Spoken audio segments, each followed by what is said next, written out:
Hi hello అండి, అందరికీ నమస్కారం అండి ఫ్రెండ్స్. ఈపీఎఫ్ఓ పెన్షనర్లకు కనీస వేతన పరిమితి పెంపుపై కీలక ప్రకటన అంటూ అప్డేట్ అయితే రావడం జరిగిందండి. అయితే ఇందుకు సంబంధించిన పూర్తి వివరాలు అయితే మన వీడియోలో తెలుసుకుందామండి. వీడియో మాత్రం పూర్తి వరకు చూడండి ఫ్రెండ్స్, అప్పుడే మనకి పూర్తి సమాచారం అయితే తెలుస్తుంది. లేట్ చేయకుండా టాపిక్లోకి వెళ్ళిపోదాము. ఈపీఎఫ్ఓ ఖాతాదారులకు బ్యాడ్ న్యూస్.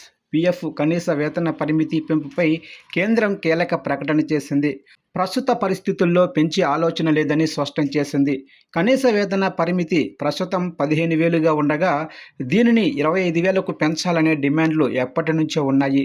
కేంద్రం దీనిపై చర్చలు జరుపుతోందని, త్వరలోనే నిర్ణయం తీసుకునే అవకాశం అయితే ఉందనే ప్రచారం నడుస్తుంది. దీంతో కేంద్రం స్పందించి ఫుల్ క్లారిటీ ఇచ్చింది.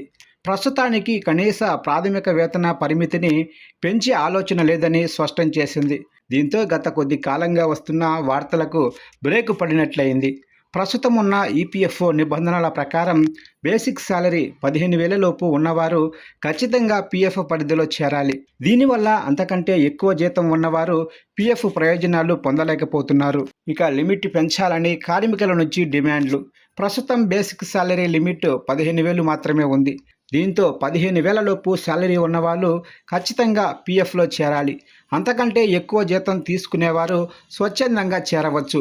కంపెనీ ఉద్యోగి మధ్య ఒప్పందంతో స్వచ్ఛందంగా చేరాల్సి ఉంటుంది. దీంతో 15,000 పైన జీతం తీసుకునే వారికి పీఎఫ్ ప్రయోజనాలు లభించటం లేదు.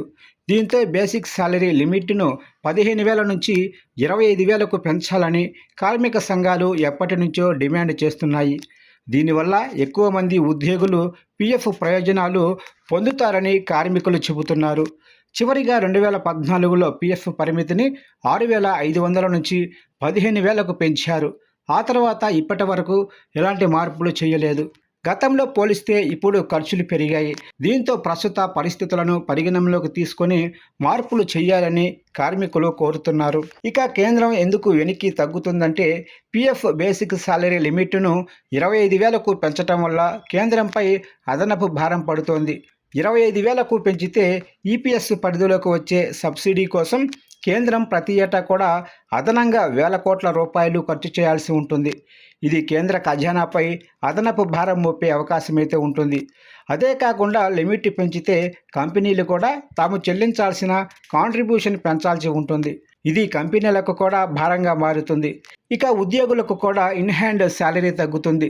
దీనివల్ల తక్షణ ఖర్చులకు ఇబ్బందిగా మారే అవకాశం ఉంటుంది. ఈ కారణాలతో కేంద్రం ముందడుగు వేయటం లేదని తెలుస్తుంది.